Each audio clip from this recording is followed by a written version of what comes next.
मुंबई की तंग गलियों में जहां रोशनी से ज्यादा अंधेरे होते हैं, वहीं कहीं नेहरू नगर में रहती थी प्रियंका, एक 24 वर्षीय युवती। दिन की रोशनी उसके लिए मायने नहीं रखती थी, क्योंकि उसका काम रात से शुरू होता था। जीवन उसे उस मोड़ पर ले आया था जहां उसने अपनी इच्छाओं को पीछे छोड़ पेट भरने के लिए सेक्स वर्क करना शुरू कर दिया। बचपन में उसके सपने थे टीचर बनने के, अपने लिए एक छोटा सा घर बनाने के और अपनी मां को एक अच्छी जिंदगी देने के।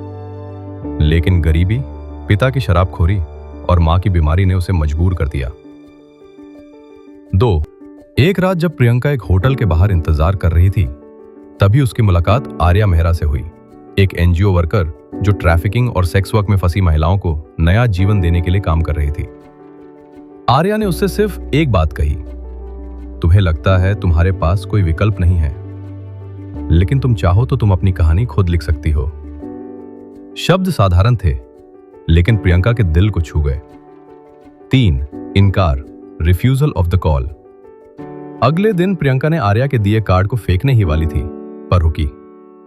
क्या यह वाकई सच था? क्या कोई उसे उस दलदल से निकाल सकता है? लेकिन डर था, ग्राहक खोने का, दलालों की धमकियों का, और सबसे बड़ा डर असफल होने का। कुछ हफ्तों बाद एक घटना ने सब कुछ बदल दिया। प्रियंका की एक सहेली नेहा की मौत एक हिंसक ग्राहक के हाथों हो गई। प्रियंका टूट गई। उसी दिन वो आर्या के एनजीओ पहुंची, साहसी जीवन संस्था। आर्या सिर्फ एक मददगार नहीं, प्रियंका की गुरु बन गई।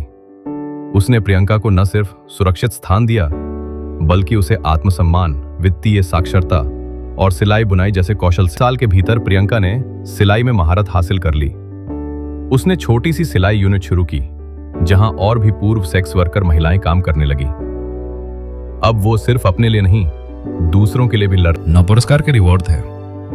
स्वाभिमान कोच्योर को एक इंटरनेशनल एनजीओ से फंडिंग मिली। एक सोशल एंटरप्राइज कंपनी ने उसे सपोर्ट दिया और अब उसकी यूनिट में 50 महिलाएं काम कर रही थीं। प्रियंका को Femina women of the year award मिला। वहां मंच पे खड़ी होकर उसने कहा, मैं कभी जिस्म से अपना पेट पालती थी, अब अपने हुनर से 100 और औरतों के घर चला रही हूं। हार मान लेना आसान होता है, लेकिन उठ के लड़ना असली जीत है।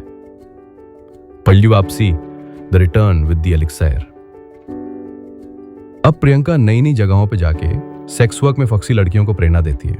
वो सिर्फ एक बिजनेस वुमन नहीं, बल्कि एक बदलाव की प्रतीक बन चुकी है। मजेसा नया जीवन। प्रियंका अब उस पुरानी गली से रोज गुजरती है जहां कभी उसका अतीत था, लेकिन अब वो सिर झुका के नहीं, बल्कि सिर ऊंचा करके चलती है। वो जानती है अतीत उसे शर्मिंदा नहीं करता, बल्कि उसकी ताकत बना है। नए ओदेसा, वापसी का तोहफा, रिटर्न विद द एलिक्सायर। उसने अपने एनजीओ के तहत एक फ्री ट्रेनिंग सेंटर खोला है, उड़ान, जहां लड़कियां मुफ्त में स्किल्स सीख सकती हैं। वो एक ऐसी मिसाल है जिसने ये सिखाया, जैसे कोयले से हीरा बनता है, वैसे ही दर्द से शक्ति बनती है।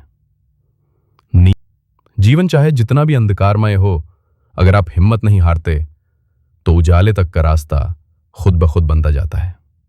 मत हारो, कभी भी नहीं।